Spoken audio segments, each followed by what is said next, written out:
사사기 전체 주제는 우리에게 왕이 필요하다는 것을 알려주고 있습니다. 그리고 그 왕은 유다 지파에서 나온다는 것을 알려주기 위해서 여호수아가 죽은 후 가나안 땅에 남아있는 가나안 족속과의 싸움에서 유다 지파가 제일 먼저 앞장을 서야 한다라고 하나님께서 사사기 알려주시면서 사사기가 시작이 됩니다. 그리고 오늘 읽었던 우리 본문에 최초의 사사가 나옵니다. 이 최초의 사사를 통해서 최초의 사사도 유다 지파에서 나왔습니다. 그 사람이 바로 온니엘입니다. 이미 온니엘은 사사기 1장에서 갈렙의 동생으로서 기럇 세벨을 쳐서 점령한 인물로 나옵니다. 여호사의 죽음 이후 이스라엘을 이끄는 지파는 유다 지파이며 그 유다 지파에서 첫 번째 사사 온니엘이 나오므로 이스라엘을 이끌어갈 왕은 유다 지파에서 나오는 것을 알 수 있습니다. 그리고 그 유다 지파에서 나오는 왕은 다윗을 의미합니다. 그런데 이 궁극적인 왕은 다윗이 아닙니다. 다윗의 후손으로 오시는 예수 그리스도를 의미합니다. 이스라엘 백성들에게 그들을 인도할 왕이 필요했던 것처럼 우리에게도 왕이 있어야 합니다. 우리의 인생 전체를 이끌어 주시고 보호해 주시는 그런 왕이 필요합니다. 내가 내 인생의 왕이 돼서는 안 됩니다. 우리는 우리 자신을 스스로 대단한 사람으로 생각합니다. 평소에는 뭐 그런 생각을 안 하지만 어쩔 때 보면 우리가 스스로 생각해도 내가 대단한 사람이라고 생각해서 다른 사람들을 판단하고 비난합니다. 우리가 다른 사람을 판단하고 비난할 수 있는 이유는 내가 그 사람보다 낫다, 내가 대단한 사람이라고 생각하기 때문입니다. 그리고 무엇이든지 다 아는 사람처럼 우리 스스로를 생각하기도 합니다. 그러나 우리는 5분 후에 무슨 일이 일어나는지도 모르는 사람들입니다. 오늘 밤에 죽는지도 모르고 내일 크게 창고를 지어서 더 큰 세상의 부귀 영화를 누리려고 계획하는 어리석은 부자와 같습니다. 또한 세상이 우리를 유혹하기 때문에 우리는 무엇이 옳은 길인지, 무엇이 잘못된 길인지 모르는 사람들입니다. 우리는 헛된 것에 집착하며 살아가게 만듭니다. 우리가 하고 있는 많은 일들 가운데 정말로 중요한 일이 무엇입니까? 우리가 관심을 가지고 신경을 쓰고 있는 것이 정말로 중요한 일입니까? 여러분 자신들 한번 생각해 보시기 바랍니다. 내가 지금 가장 중요하다고 생각하는 그 일이 정말로 중요한 일인가? 아니면 해도 그만, 안 돼도 그만인 일에 목숨을 걸고 있지 않는가? 생각보다 우리는 중요한 일보다는 중요하지 않은 일에 시간과 정성을 쏟는 경우가 참 많습니다. 우리는 지금 전화기를 항상 곁에 두고 사는 그런 시대를 살아가고 있습니다. 지금 생각해 보면 스마트폰이 없던 시대에는 어떻게 서로 연락을 하고 먼 곳에 있는 친구의 집을 찾아갈 수 있었는지 생각이 나지 않습니다. 제가 2001년도에 처음 미국에 왔을 때만 해도 한국에 연락하기 위해서는 전화카드를 사야 했었죠. 그래서 전화카드를 사서 뭐 시간당 몇 센트씩 떨어지는지 뭐 그런 걸 막 꼼꼼히 따져가면서 전화카드를 싸서 어떻게 해서든지 오래 쓰려고, 그걸 가지고 오래 쓰려고 애쓰던 그런 시기가 있었죠. 그런데 지금은 저희들이 카톡만 있으면 아무 때나 한국과 연락할 수 있는 그런 좋은 시대를 살아가고 있습니다. 우리가 운전을 할 때도 지금은 어디든지 그냥 뭐 구글 앱이라든지 이런 거 치면은 잘 안내를 해주잖아요. 그런데 이게 없었을 때는 어떻게 우리가 장거리 여행을 했을까? 그때는 우리가 막 지도를 사가지고 지도를 찾으면서 도로 이름 외워가면서 막 그렇게 했잖아요. 지금은 전화기가 너무나 우리에게 여러 것들을 제공하는 편리한 시대를 살아가고 있습니다. 그런데 이렇게 유용한 전화기가 다른 면에 있어서는 우리를 한심하게 만드는 역할을 합니다. 그 조그만 화면으로, 큰 TV를 놔두고 그 조그만한 화면으로 유튜브나 게임을 하면서 얼마나 많은 시간을 허비합니까? 잠깐만 봐야지. 30초짜리 막 계속 보다가 2시간, 3시간, 게임도 어르신들도 치매 예방한다고 뭐 이렇게 뭐 퍼즐 같은 거 막 하시는데 그거 하면서 막 2시간, 3시간 막 보내는 적이 있잖아요. 또 친구 또는 가족이 함께하는 자리에서도 서로 스마트폰만, 오늘 이게 외래어가 잘 안 되는데, 스마트폰만 바라보고 있는 그런 현실을 우리는 쉽지 않게 목격하게 됩니다. 이렇게 전화기를 사용하는 것이 우리의 인생에 있어서 정말로 중요한 것인가요? 중요하지 않습니다. 중요하지 않다는 것도 우리는 알고 있습니다. 그럼에도 불구하고 벗어나지 못하는 연약한 인생이 바로 우리입니다. 따라서 우리에게는 우리를 이끌어줄 왕이 필요합니다. 그 왕은 바로 예수 그리스도이십니다. 다른 것 의지하지 마시기 바랍니다. 나 자신을 의지하지 마시기 바랍니다. 오직 예수 그리스도만 의지하고 예수님만 붙잡고 사시는 우리 성도님들이 되시기를 소원합니다. 사사도 결국은 예수님이 하시는 일을 나타내는 역할입니다. 이스라엘 백성이 고통을 당할 때 그 고통에서 구원해 주는 사람이 바로 사사들이었습니다. 처음 이스라엘 백성은 메소보다미아 왕 구산 리사다임의 손에 8년 동안 고통을 당했습니다. 그때 우리 사사 온니엘을 통해서 구원해 주셨습니다. 그리고 온니엘 이후에 다시 이스라엘 백성은 모압 왕 에글론에 의해서 18년 동안 고통을 당했습니다. 그때 왼손잡이였던 사사 에훗을 통해서 이스라엘을 구원해 주셨습니다. 근데 우리가 여기서 알아야 되는 것, 왜 이스라엘은 고통을 당하게 되었는가 생각해 보아야 합니다. 이스라엘 주변에 사는 가나안 족속보다 힘이 없어서 고통을 당하는 것이었을까요? 물론 객관적으로는 힘이 없었지만 그럼에도 불구하고 여호수아를 통하여서 하는 전쟁마다 승리하지 않았습니까? 그렇게 싸우면 이길 수도 있는데 왜 이렇게 고통을 당하는 것인가? 그것은 바로 하나님께서 이스라엘에 진노하셨기 때문입니다. 그래서 우리가 읽었던 8절 말씀에도 보면 여호와께서 이스라엘에게 진노하사라고 나오고 있어요. 그리고 우리가 읽지 않았던 12절 말씀에도 보면 여호와께서 모압 왕 에글론을 강성하게 하사 그들을 대적하게 하시매라고 말씀하고 있습니다. 왜 하나님은 이스라엘에 진노하셔서 가나안 족속들을 강하게 만드셔서 자신의 백성 이스라엘을 치게 하시는 것일까요? 그것은 바로 하나님 앞에서 죄악을 행하였기 때문입니다. 하나님이 보시는 앞에서 죄악을 행하였어요.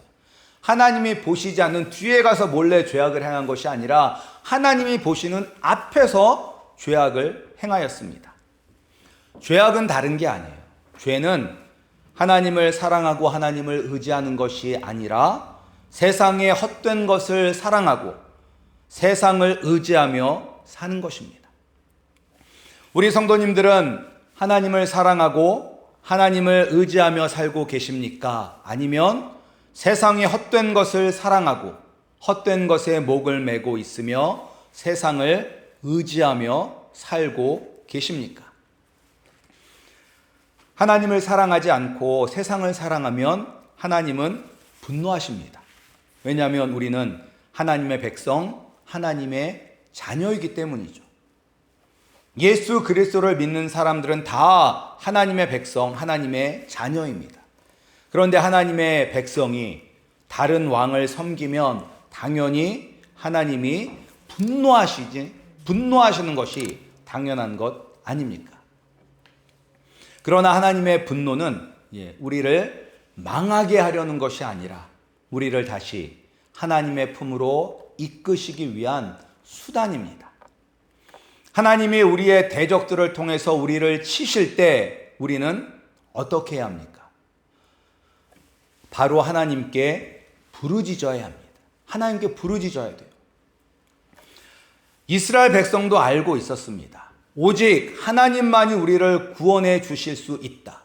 우리가 죄 때문에 겪는 이 삶의 고통을 해결해 주실 수 있는 분은 오직 하나님뿐이다. 그래서 그들은 하나님께 부르짖었습니다. 하나님, 나의 괴로움, 나의 고통을 그냥 외면하지 말아 주시옵소서. 내가 당신께 범죄하여 이 고통 속에 있음을 고백하오니 나를 용서해 주시고 나를 구원해 주시옵소서라고 부르짖었습니다. 우리의 인생이 고난과 어려움의 연속입니까?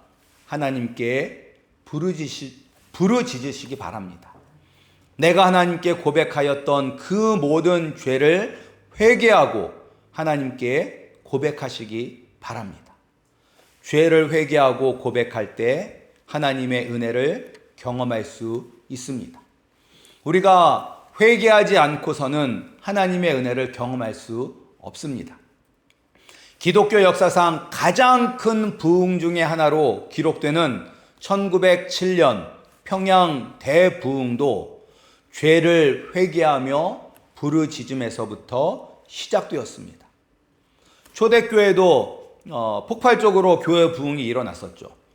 언제냐면 오순절날 성령의 임재하심이 마가의 다락방에 모여서 기도하던 예수님의 제자들에게 임했습니다. 그때 베드로가 이제 설교를 합니다. 근데 그 설교를 했었을 때 수많은 사람들이 마음에 찔려 베드로와 다른 사도들에게 형제들아 우리가 어찌할꼬? 라고 묻자 베드로는 회개하라고 얘기했습니다. 마음에 찔린다는 것은 내가 하나님 아버지 앞에 범죄했다는 것을 깨달았다는 거예요. 그래서 마음에 찔리는 거예요. 이 마음의 찔림을 가지고 회개하며 나아갈 때 하나님께서 은혜를 베풀어 주셔서 그날 그 설교를 듣고 3,000명이나 되는 사람들이 예수님께로 나왔습니다. 여러분들의 삶이 회복되기를 원하십니까? 하나님 아버지께 회개하며 부르짖으시기 바랍니다. 그런데 오늘날 하나님께 나를 구원해 달라는 부르짖음이 회개의 기도가 많이 사라졌습니다. 그것은 우리가 영적으로 무감각해지고 무뎌지고 있기 때문입니다. 지난주에 말씀드렸는데 사사기의 패턴을 알고 계시죠? 사사기의 패턴이 어떻게 돌아가는지. 하나님 아버지 앞에서 범죄함으로 하나님의 분노로 가나안 족속들에게 이스라엘 백성들이 고통을 당합니다. 그리고 그 고통의 극에 이르면 고통을 더 이상 견디기 힘들어서 그때서야 비로소 하나님께 구원해달라고 부르짖습니다. 그러면 하나님은 사사를 보내주셔서 그들을 구원합니다. 그런데 그 사사가 죽으면 그들은 그 전보다 더 심하게 하나님 아버지 앞에서 범죄합니다. 오늘 사사기 3장을 보면 온니엘이 살아있는 동안에 40년 동안에는 그 땅에 평안이 있었습니다. 그리고 그 다음 사사 에훗을 통해 구원받은 후에는 80년 동안 평안을 누렸습니다.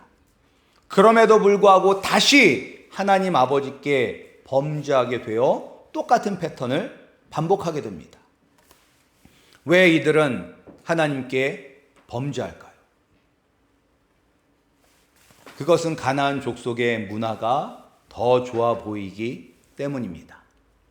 가나안 족속들의 삶의 방식이 더 우리를 행복하게 만든다고 생각하기 때문입니다. 우리도 하나님을 뜨겁게 사랑하지 않고 세상을 더 사랑하고 세상에 뒤처지지 않고 세상을 따라 살아가려는 이유가 무엇입니까? 바로 세상이 우리를 더 행복하게 만든다고 생각하기 때문입니다. 그러나 세상은 중독과 같습니다. 어떤 중독이든지, 약물 중독이든 도박이든 게임이든 운동이든 성형이든 모든 중독은 처음에는 달콤합니다. 처음에는 행복하게 만듭니다. 그렇기 때문에 시작하게 되죠. 그러나 중독은 점점 더 센 쾌락을 찾게 만듭니다. 그래서 점점 더 중독이 되다가 결국은 우리를 죽이는 독이 되는 것입니다. 세상이 바로 이런 독입니다. 세상이 주는 즐거움을 통해서 우리와 하나님 사이의 관계를 멀어지게 만들고 끊어지게 만들려고 합니다. 우리가 이것을 빨리 깨달아야 합니다.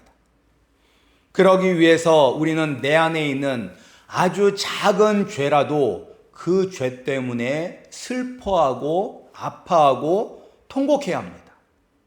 믿음이 좋은 사람은 어떤 사람이 믿음이 좋은 사람이냐면 아주 작은 죄에도 몸부림치며 괴로워하며 하나님 아버지 앞에 나아가는 사람이 믿음이 좋은 사람입니다. 그 작은 죄 때문에 괴로워하고 몸부림치며 회개하며 아버지 앞에 나아갈 때 사사를 통해서 구원하신 것처럼 예수 그리스도를 통해 우리를 구원하여 주십니다. 그리고 예수님의 구원이 좋은 것은 사사들은 시간이 지나면 죽어요. 하지만 예수님은 영원하신 분이십니다. 예수님은 영원히 우리와 함께 하십니다. 예수님은 쉬지도 졸지도 주무시지 않고 우리를 지켜보고 계시고 우리와 항상 함께 하십니다. 우리의 사사이시며 우리의 왕이신 예수 그리스도를 믿어 구원을 받는 우리 성도님들이 되길 소원합니다. 그리고 우리가 예수 그리스도를 믿어 구원받는 것으로 끝나는 것이 아니라 우리가 사사와 같은 역할을 감당해야 합니다.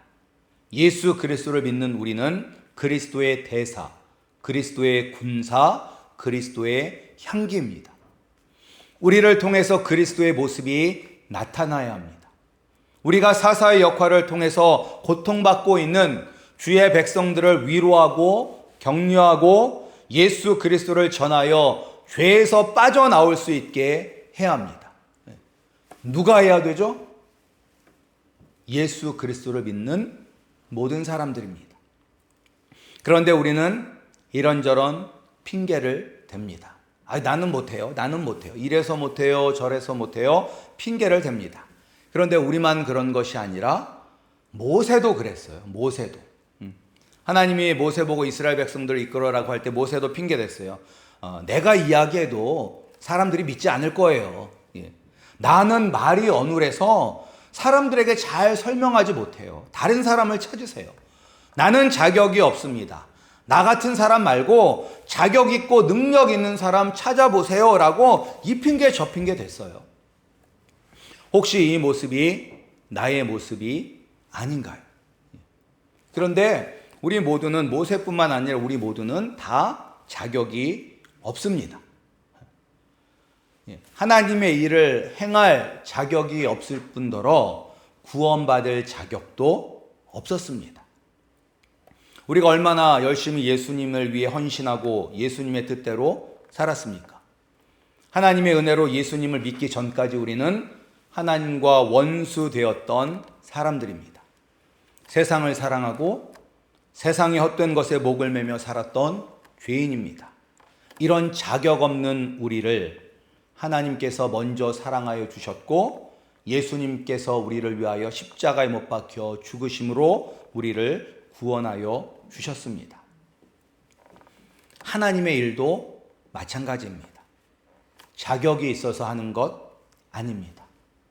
그저 하나님의 은혜에 감사하고 순종하며 나가는 것입니다. 순종하는 사람에게 하나님의 은혜가 임하고 성령이 임합니다. 성령 충만한 사람은 어떤 사람이냐? 겸손히 순종하는 사람입니다. 그 사람을 하나님은 사용하십니다.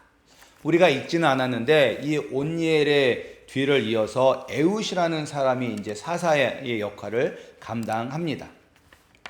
그런데 이 온니엘도 그렇고 이 에훗도 그렇고 결국은 하나님의 영이 임하셔야지만 일을 할 수 있는 거예요. 하나님의 일은 하나님의 방법으로 해야 되기 때문에 우리가 하나님의 영, 성령 충만함을 받아야지만 하나님의 일을 할 수가 있는 것입니다. 근데 이제 온니엘과 에훗 둘 다 성령의 충만함을 받았는데 우리가 여기서 온니엘보다는 에훗을 더 주목할 필요가 있습니다. 근데 온니엘 같은 경우에는 장차 왕으로 올 다윗이 속해져 있는 유다 지파 사람입니다. 그러니까 이스라엘을 이끌어가는 이 핵심 가문이라고 할 수 있죠. 게다가 갈렙의 동생이에요. 온니엘은. 근데 갈렙이 누굽니까? 65세의 나이에도 불구하고 이 산지를 내게 주시옵소서라고 이야기했던 믿음의 사람입니다.